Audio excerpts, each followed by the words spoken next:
Hello, कसे आहात सगळे? तर आजचं गुरुवारचा दिवस आहे. आजचं सकाळचा हा ब्लॉग आहे. तर मी उठल्यावर पहिली कपडे धुवून घेते. तर पहिली कपडे धुवायला बसले आणि कपडे वगैरे धुवून घेतल्यानंतर मी आंघोळ करते, कारण की बाथरूम छोटं असल्यामुळे ना ओलं खूप होतं.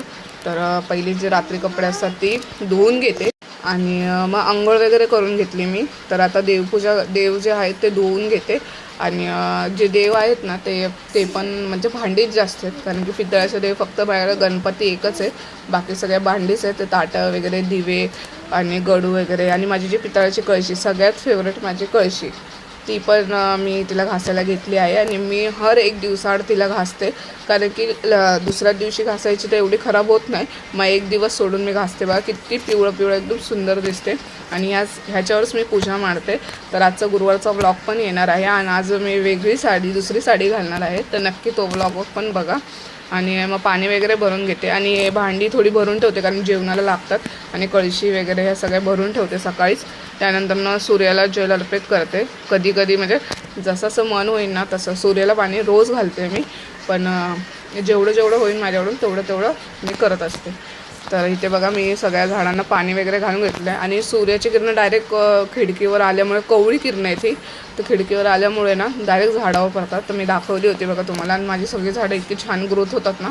फक्त तुळस माझे ना खालून पूर्ण पानं गेलीत, पण वरतून खूप मंजुळा वगैरे खूप आल्यात, पण खालून जरा हे झाली आहे. तर बाकी सगळी झाडं खूप छान आहेत. त्यानंतर कपडे जी धुतली होती ती मी वाळवत घालून घेते, कारण की लगेच घेतलं ना तर काम पटापट उरकून जातं, नाही तर त्यालाही खूप वेळ लागतो. ते कपडे वाळत घाला, मग नंतर वेळ होऊन जातो.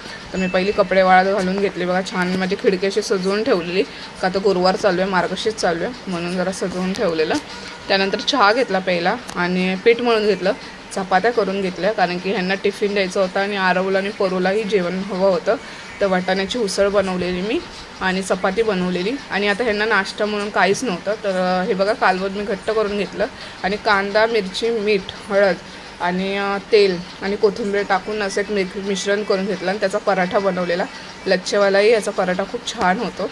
आणि दही मी घरीच घातलेलं रात्री, कारण की दुसऱ्या दिवशी उपवास होता म्हणून दही घालून घेतलेलं. आणि त्यानंतर त्यांना नाश्ता दिला, डबा वगैरे देऊन झाला. किचन वगैरे आवरून घेतलं, साबुदाणा भिजत घातलेला आणि किचन मी पूर्ण क्लीन करून घेते. सगळे भांडी ते जागेवर ठेवून सगळं किचन क्लीन वगैरे करून झालेलं. आणि ही 11ची वेळ.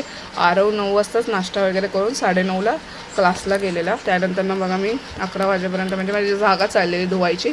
मग जागा पुसून वगैरे घेते. आणि मला एक साडी शिवायची होती जी माझ्या बहिणीला द्यायची ती, म्हणून मी साडी जागा पुसल्यानंतर साडी शिवून घेतली आणि माझी साडी जी दुसरी घालणार होती ती शिवून घेतली. तर इथे जागा पुसताना परू बसलेली, नंतर तिला म्हणलं वरती बस, तर ती वरती बसली आणि मी सगळं बाकीचं जागा वगैरे पुसून घेते. आणि त्याच्यानंतर मी हे जागा वगैरे पुसल्यानंतर काय साबुदाणा वगैरे केला आणि त्याच्यानंतरचा जो व्हिडिओ असेल तो कंटिन्यू पुढे असेल, पण मी हा एक पार्ट दाखवला आहे. आणि मग जागा वगैरे चांगली कोण्याकोण्यातनं पुसून घेतली होती. आणि जे बाकीचं सामान होतं ते आवरावं लागतंच, कारण की सकाळी खूप राडा पडलेला असतो, पोरं असल्यामुळे हे काढ ते काढ. तर बघा पूर्ण क्लीन असं झालं आहे. आणि जो टेबलवर मला मांडायचं आहे त्या टेबलवर ह्यांचे जरा कामाच्या वस्तू आहेत त्या पण मला खाली करून घ्यायच्या. बघा तो टेबल पूर्ण भरला आहे, तो मस्त खाली करून पण घेते. आणि बघा माझं पूर्ण काम झालं आहे.